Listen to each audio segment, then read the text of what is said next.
After 4 years of marriage, we finally consolidated our 2 separate banks into one home bank for the both of us, and I've discovered a few tips to make partners running one spending plan from one bank smooth as butter.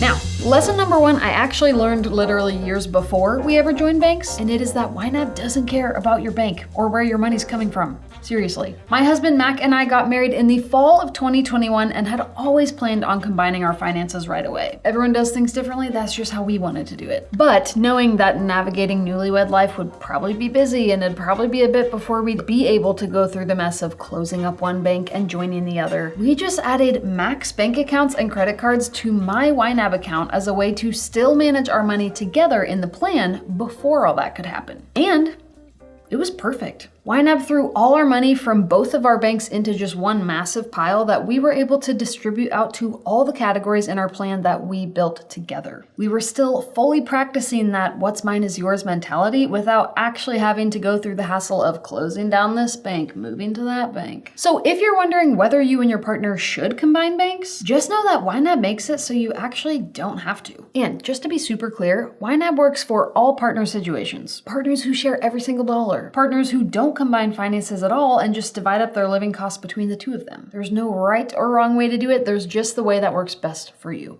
Now, am I happy we finally combined? Yes. In our marriage, I unofficially just elected myself the primary buyer of all the things, so my checking account always tended to stay pretty low while Max would build up pretty fast. Every once in a while, he would have to send some money from his bank to my bank so that I could make sure to have enough in my checking account without having to move money out of the high yield savings account, and that dance was just getting old. So we finally combined, just a casual 4 years after the fact. Now, once we finally joined up bank accounts, this is when we started soaking up all these "oh, this is how you YNAB with a partner" tips like crazy. So, 2. Use your own personal credit cards to separate their spending from your spending. Now, I understand that credit cards aren't a part of everyone's money system, but if they are, our problem was before we combined banks, all Mac's spending drew from his bank and all my spending drew from mine, so it was super easy to tell who was spending what because it literally said Hannah's checking or Mac's checking right on the transaction. But when we were suddenly both using the same debit card that drew from the same checking account, I had no clue whose spending was whose. Like I'd spend forever scouring Amazon to find a $17.89 transaction that I'd eventually realize, oh, I didn't even make this, this was Mac. No wonder I had no idea how to categorize it. Our solution, now we just use our debit cards for bills and subscriptions. Those more routine payments where you always know why it's happening and what it's for, no real questions asked. When we're spending out and about, like groceries, fun money, gas, gifts, we make sure to use our own separate credit cards and literally name them Hannah's credit card and Mac's credit card in YNAB, so all my spending imports with my name on it and all his spending imports with his name on it. So, problem solved. Now, if you don't utilize credit cards, use flags to communicate about those transactions you're just not sure about. Mac and I have our different strengths in YNAB. Mac is amazing at entering transactions himself the moment he spends money. Hilariously, I kind of suck at that. But I'm better at keeping up with the spending plan as a whole, categorizing imported transactions and covering overspending and reconciling our accounts. This means I'm often the one catching those straggler transactions that just got missed and still need categorizing. Whenever I come across a transaction that I'm either unsure what it was for or I have a hunch it was Mac spending, I add a custom Mac flag to the transaction. Every once in a while, I'll just say, hey babe, can you go through and categorize all your orange transactions? He can hop into YNAB, sort by the orange Mac flag, and know exactly which transactions I need him to address. The account registers tend to kind of overwhelm him anyway, so I love how easy it is for him to just be able to pull up only the transactions I'm needing extra help deciphering. No distractions, no overwhelm, just business. Next, if you're still unsure where a transaction came from, use the Payee to get more information on your transaction. If you're like, huh? Let me explain. YNAB does its best to tidy up payee names for you so that they just look like Best Buy and not debit withdrawal account 3.149 SB IB Oompa Loompa Polly Want a Cracker. But sometimes that means we also lose sight of payee info that could be helpful in deciphering what a transaction was from. Example, Mac and I both use PayPal. When the transaction imports as just PayPal, that's left me at times either guessing who made the transaction or having to pull up my PayPal order history to see if it was me or him. And I'm gonna be honest, That's a lot of work if I don't gotta do it, okay?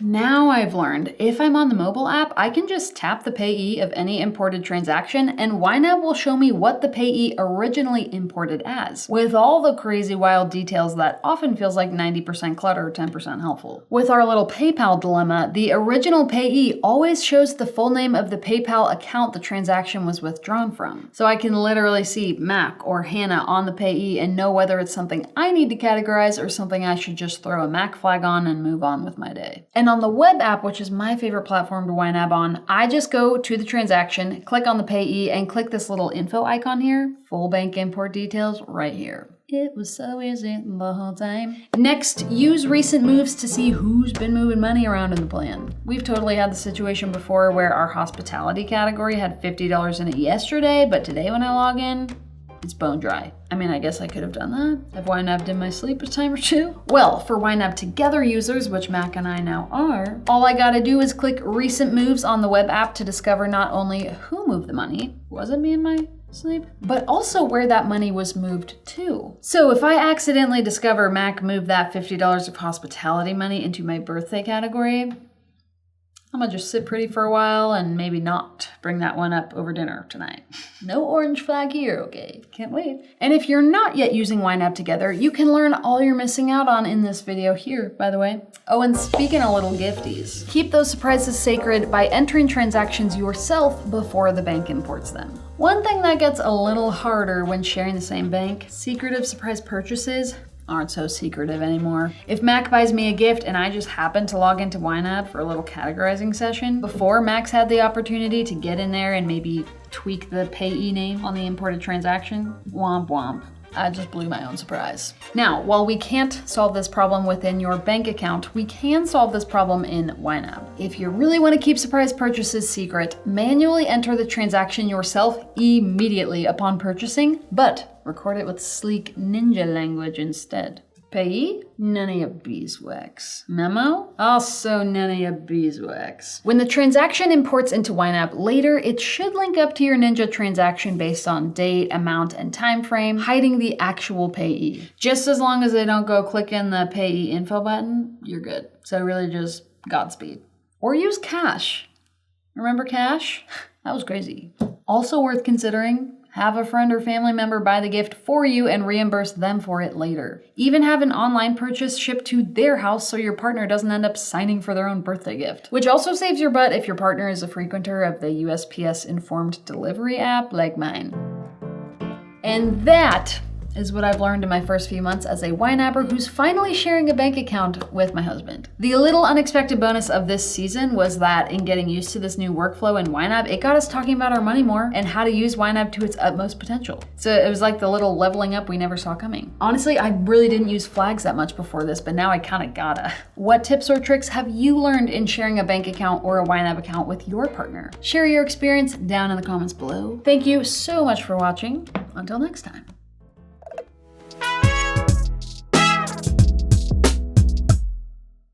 Which also saves your partner's butt. Oh, which also saves your butt. So many, all the butts. Hey babe, can you go, who am I talking to? I always do that. Better say your condolences to this hair because it's about to get chopped off of my head with a knife. 2 knives. Bolted together. It's called scissors. Yeah. Share your experience in the comments below. Thanks so much for watching. On to the next time. Okay.